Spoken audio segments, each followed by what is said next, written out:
Assalamualaikum warahmatullahi wabarakatuh. Selamat pagi kepada Bu Rahmatul Falzia dan teman-teman semua. Perkenalkan, nama saya Rehan Auni Fazari, NPM 21044010167 dari kelas G270. Kali ini saya akan mempresentasikan mengenai menyikapi keberagaman masyarakat Indonesia. Indonesia secara geografis terletak di jalur perdagangan internasional. Hal tersebut menyebabkan banyak saudagar dari berbagai penjuru dunia datang ke Indonesia dan berinteraksi dengan penduduk pribumi.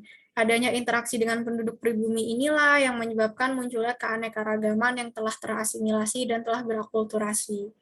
Selain itu, Indonesia adalah negara berbentuk kepulauan. Karena mereka terpisah, akhirnya memunculkan ciri khas budaya baru dan bahasa daerah setempat. Adanya kedatangan para saudagar ini dan bentuk negara Indonesia yang kepulauan memunculkan budaya baru dan berubahnya gaya hidup masyarakat Indonesia. Lalu, sebelum kedatangan para saudagar ke Indonesia adalah masyarakat yang berbentuk heterogen atau majemuk. Majemuk di sini berarti memiliki keanekaragaman budaya, bahasa, ras, agama, dan etnis. Indonesia memiliki ras Malayan Mongoloid, Melanosoid, Kaukasoid, dan Asiatik Mongoloid. Sedangkan jumlah suku yang ada di Indonesia ada 1.331 yang tersebar di berbagai seluruh penjuru Indonesia. Dan bahasa daerah yang dimiliki Indonesia ada 718. Sedangkan agama yang diakui oleh negara Indonesia ada 6, yaitu Islam, Kristen Protestan, Katolik, Hindu, Buddha, dan Konghucu. Dan ini adalah contoh ilustrasi keberagaman di Indonesia. Ada keberagaman agama dan keberagaman budaya. Kemudian, jauh sebelum Indonesia merdeka, Indonesia pernah dijajah oleh bangsa asing.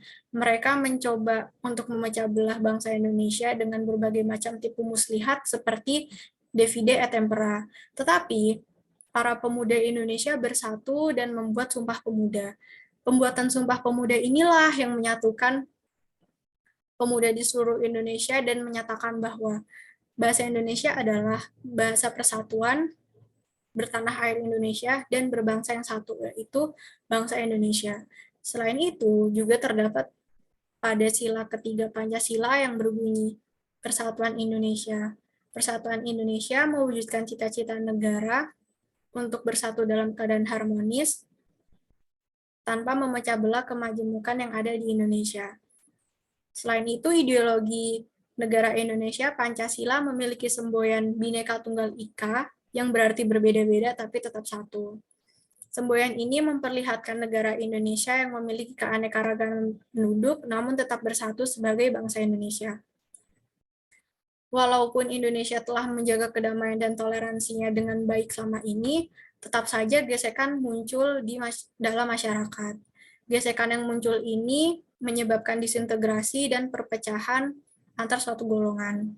SARA adalah konflik yang paling umum terjadi di Indonesia. Untuk mengatasinya, kerukunan antar masyarakat adalah kunci bagaimana negara Indonesia tetap berdiri dan merdeka hingga saat ini. Dan masyarakat pun juga berpegang teguh pada ideologi negara yaitu Pancasila dan menjalankan kewajibannya sebagai warga negara dengan baik.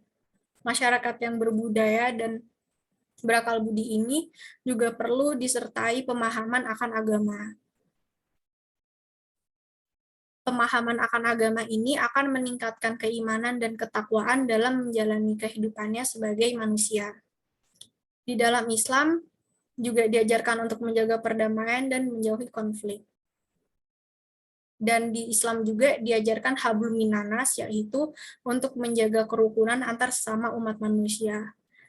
Hal tersebut juga ditegaskan oleh Allah Subhanahu wa taala dalam surat Al-Hujurat ayat 13 yang artinya, "Hai manusia, sesungguhnya kami menciptakanmu dari seorang laki-laki dan seorang perempuan dan menjadikan kamu berbangsa-bangsa dan bersuku-suku. Sesungguhnya orang yang paling mulia di antara kamu di sisi Allah ialah orang yang paling bertakwa. Sesungguhnya Allah Maha mengetahui lagi Maha mengenal." Allah Subhanahu wa taala menciptakan keanekaragaman dan perbedaan ini supaya manusia saling mengenal dan hidup dalam indahnya toleransi. Serta manusia diciptakan setara dan sederajat dan yang membedakannya hanya keimanan dan ketakwaan dalam beribadah kepada Tuhan yang Maha Kuasa. Baik, sekian presentasi mengenai menyikapi keberagaman masyarakat Indonesia. Kurang lebihnya mohon maaf. Terima kasih kepada Bu Rahmatul Fauzia yang telah mengajarkan agama Islam. Wassalamualaikum warahmatullahi wabarakatuh.